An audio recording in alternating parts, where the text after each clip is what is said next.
നമസ്കാരം. ഓം ഓം ഓം.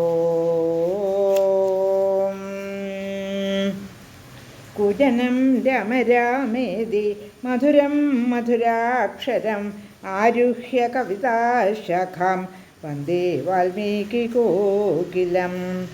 രാമായ രാമഭദ്രായ രാമചന്ദ്രായ വേധസേ രഘുനാഥായ നാഥായ സീതായ പതയേ നമഃ. ശ്രീമദ് വാൽമീകി രാമായണം സർഗം 34. 18 ശ്ലോകങ്ങളാണ് പാരായണം ചെയ്തിരുന്നത്. രാവണൻ ശൂർപ്പണഖയോട് ചോദിക്കുകയാണ് ശ്രീരാമൻ എങ്ങനെയുള്ളവനാണ് എന്ന്. അവൻ്റെ രൂപം എങ്ങനെയാണ്, അവൻ ഏതെല്ലാം ആയുധങ്ങൾ കൊണ്ടാണ് ഈ കണ്ട രാക്ഷസരെയൊക്കെ കൊന്നൊടുക്കിയത് എന്നൊക്കെ ചോദിക്കുമ്പോൾ ശ്രീരാമനെ പറ്റി ഒരു പൂർണ്ണമായ സ്വരൂപത്തെപ്പറ്റി ശൂർപ്പണഖ വർണ്ണിക്കുകയാണ്. വളരെ നീളമുള്ള കൈകളോട് കൂടിയവനും വിശാലാക്ഷനും ഒക്കെയാണ് രാമൻ.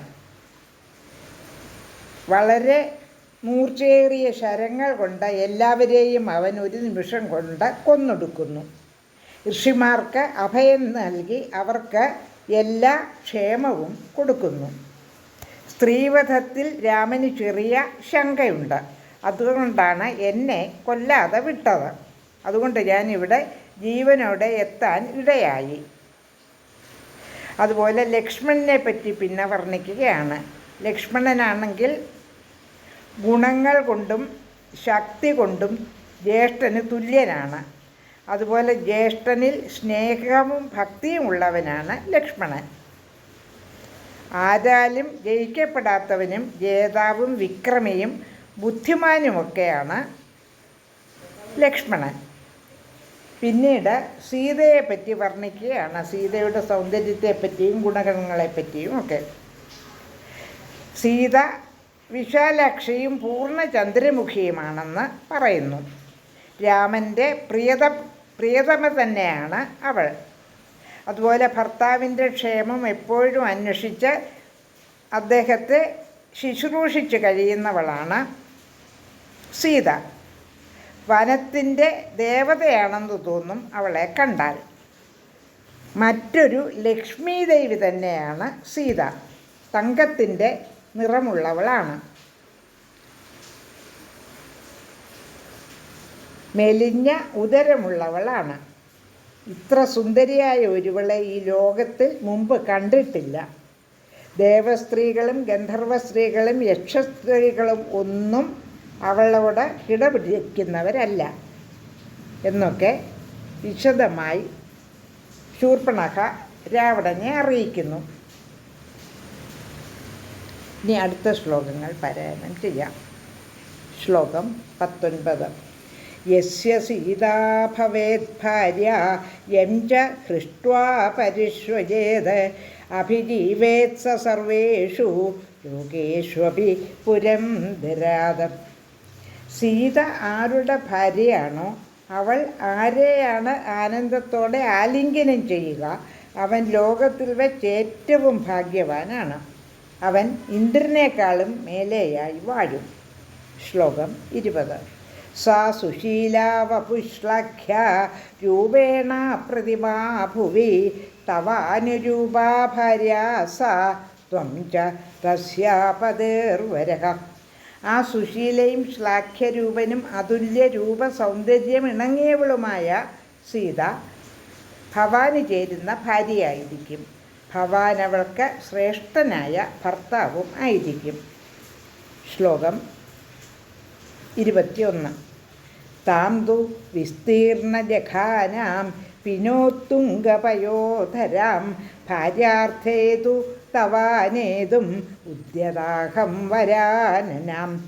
വിസ്തീർണമായ ജഘനമുള്ളവളും അതായത് നിതംബമുള്ളവളും പീനവും ഉത്തുംഗവുമായ പയോധരങ്ങളോട് കൂടിയവളും വരാനനയുമായ സീതയെ ഭവാന്റെ ഭാര്യയാക്കാൻ വേണ്ടി ഞാൻ ഇങ്ങോട്ട് കൊണ്ടുവരാൻ ഉദ്യമിച്ചു. ശ്ലോകം 22.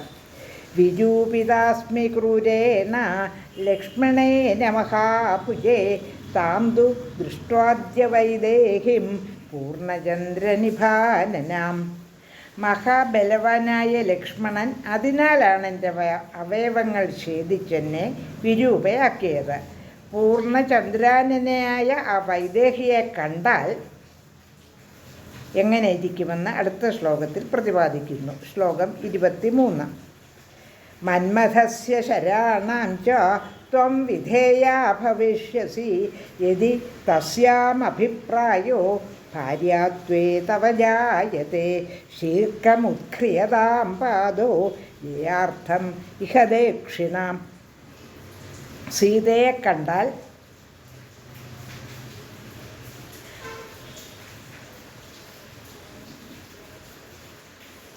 ഇങ്ങനെ വളരെ സുന്ദരിയായ സീതയെ ഇങ്ങോട്ട് കൊണ്ടുവരാൻ ഉദ്യമിച്ചു. അപ്പോൾ ആ മഹാബലനായ ലക്ഷ്മണൻ എൻ്റെ അവയവങ്ങൾ ഛേദിച്ചത് അതുകൊണ്ടാണ്. പൂർണ്ണചന്ദ്രാന്യായ വൈദേഹിയെ കണ്ടാൽ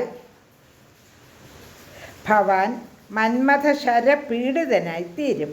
അവളെ ഭാര്യയാക്കുന്നതിൽ ഭവാന് താല്പര്യം ഉളവാകുന്നെങ്കിൽ ഉടനെ തന്നെ ജയിക്കാനായി വലത്തെ കാൽ എടുത്തു വെച്ച് പുറപ്പെടുക. ശ്ലോകം 24. രോചതേ യതിതേ വാക്യം മമൈതദ്രാക്ഷസേശ്വരേ ക്രിയതാം നിർവിശങ്കേന വചനം മമ രാവണഃ. ഞാൻ പറയുന്നത് അങ്ങേക്ക് രുചിക്കുന്നുണ്ടെങ്കിൽ രാക്ഷസേശ്വര നിർവിശങ്കമായി എൻ്റെ വാക്കനുസരിച്ച് പ്രവർത്തിക്കുക. ശ്ലോകം 25. വിജ്ഞാനയൈഷാമശക്തിം ച ക്രിയതാം ച മഹാബല സീതാ തവാനവദ്യാംഗി ഭാര്യാത്വേ രാക്ഷസേശ്വര. 25-ാമത്തെ ശ്ലോകത്തിൻ്റെ അർത്ഥം, മഹാബല, അവരുടെ അശക്തിയെയും അങ്ങയുടെ ബലത്തെയും മനസ്സിലാക്കി അനവദ്യാംഗിയായ സീതയെ ഭാര്യയാക്കി ചെയ്യുക. ശ്ലോകം 26. 34-ാം സർഗത്തിലെ അവസാനത്തെ ശ്ലോകമാണ് 26-ാമത്തെ ശ്ലോകം.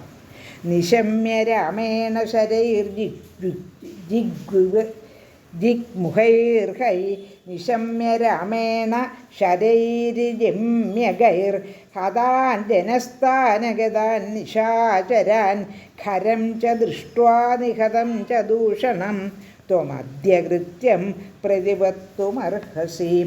പിഴയ്ക്കാതെ നേരെ പാഞ്ഞു വന്ന രാമശരങ്ങളാൽ ജനസ്ഥാനത്തെ സമസ്ത നിശാചരരും ഹതരായത് കേട്ടും ഖരനും ദൂഷണനും കൂടി ഹതരായി കഴിഞ്ഞുവെന്നറിഞ്ഞും ഇനി കരണീയമെന്തെന്നുറപ്പിച്ച് പ്രവർത്തിച്ചാലും.